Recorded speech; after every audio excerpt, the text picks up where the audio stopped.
mais dans une lutte contre le changement climatique, il ne faut pas oublier les 2 ou 3 autres grands problèmes qui sont le méthane, dont et je le dis tout de suite pour préciser un point qui est important, ce qu'on appelle la taxe carbone, du point de vue théorique, c'est un instrument qui vise à donner un coût pour les acteurs qui émettent des gaz à effet de serre.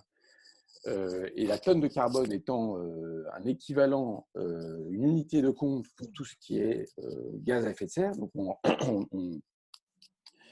mais en pratique, la taxe carbone ne couvre pas toujours tous les gaz à effet de serre concernés dans la lutte contre le changement climatique. Et donc, d'ores et déjà, alors c'est tout à fait le cas en France, où la taxe carbone ne s'adresse pas du tout, n'adresse pas les émissions de méthane, elle n'adresse pas les émissions de gaz fluorés, elle n'adresse pas du tout les questions de déforestation ou de changement d'affectation des sols.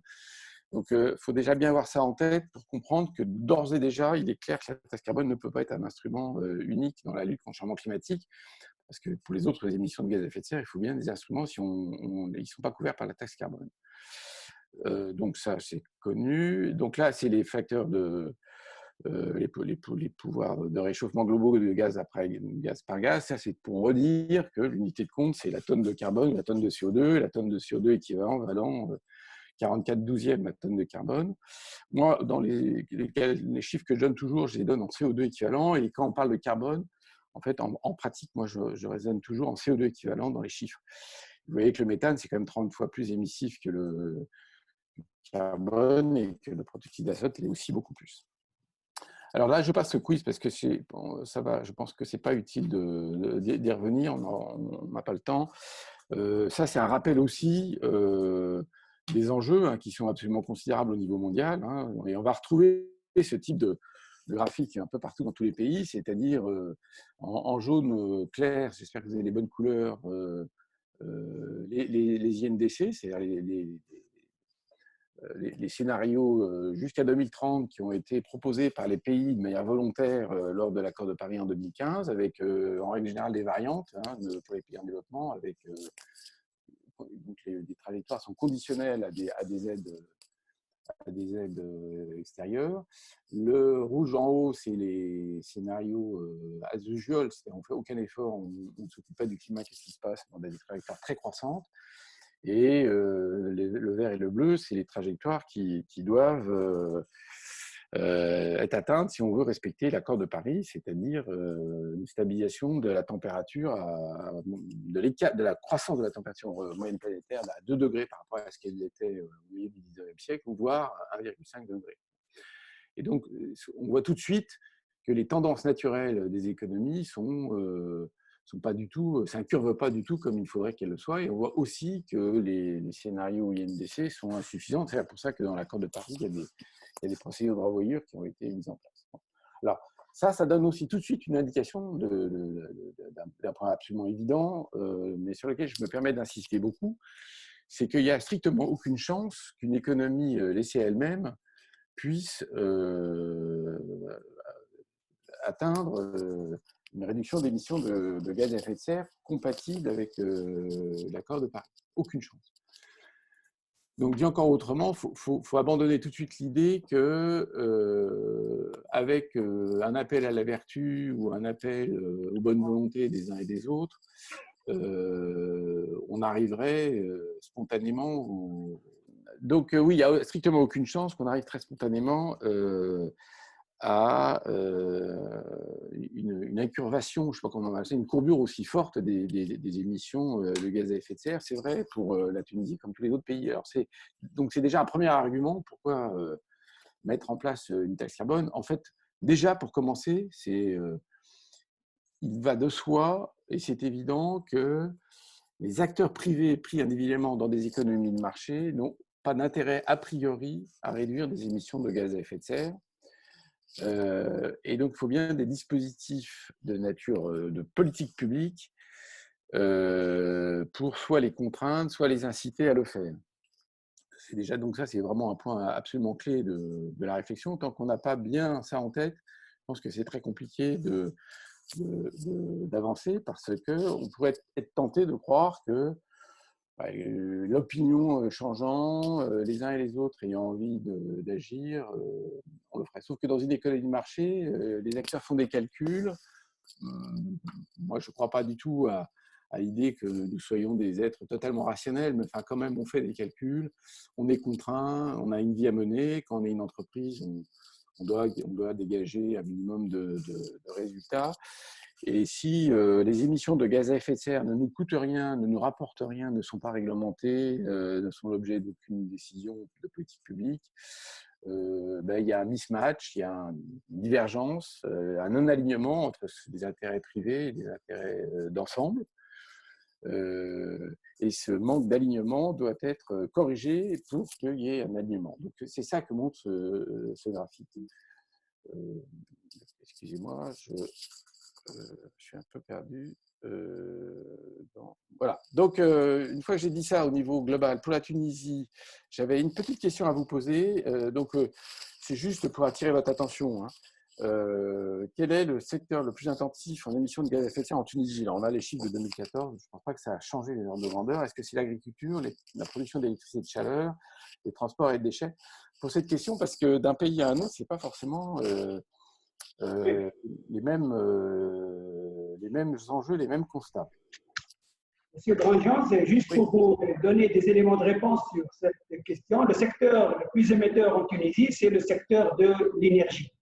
En gros, voilà, j'ai le même résultat que vous. Ça, c'est presque partout, dans tout le monde, partout, dans tous les pays, le secteur énergétique est presque le premier secteur. Et au niveau du secteur de l'énergie, c'est surtout le secteur électrique.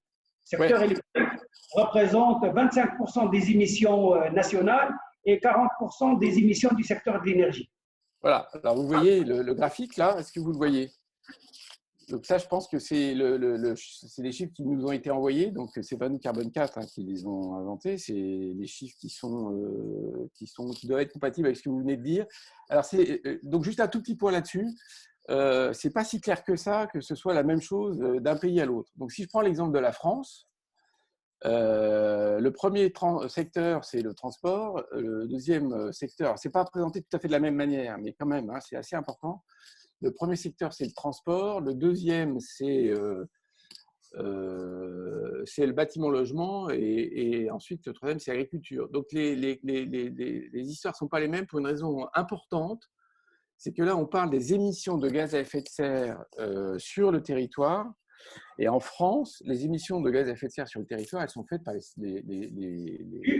Monsieur Grandjean, juste une petite précision concernant la typologie des secteurs. Nous, quand on parle du secteur d'énergie, c'est selon la méthodologie de l'EPCC. Autrement dit, on prend en considération tout ce qui est bâtiment, tout ce qui est industrie, tout ce qui est transport dans le secteur de l'énergie. D'accord, ok. D'accord. Donc, c'est pour ça qu'on n'a pas exactement les mêmes histoires. Alors, en France, cela étant, il y a quand même un élément de raisonnement qu'il faut avoir, c'est que la production d'électricité, elle est faite en France par des centrales nucléaires et par des centrales hydroélectriques. Il y a un peu de gaz encore, il reste 3 centrales au charbon. Ce n'est pas le même mix. Je pense que c'est important. Je passe ici, et chez vous, ce qui est très important, c'est le pétrole et le gaz. On est bien d'accord là-dessus. Et quand on parle d'électricité chez vous, on parle beaucoup de gaz naturel parce que c'est la grosse source de production d'électricité. Est-ce qu'on est d'accord là-dessus?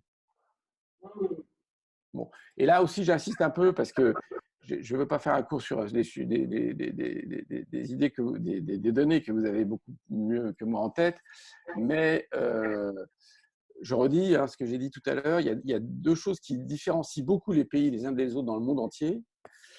C'est la part relative de l'électricité dans l'énergie finale consommée. Donc, pour la faire extrêmement simple, vous avez des pays comme la France où l'énergie finale, c'est 25% de l'électricité, 75% d'autres vecteurs.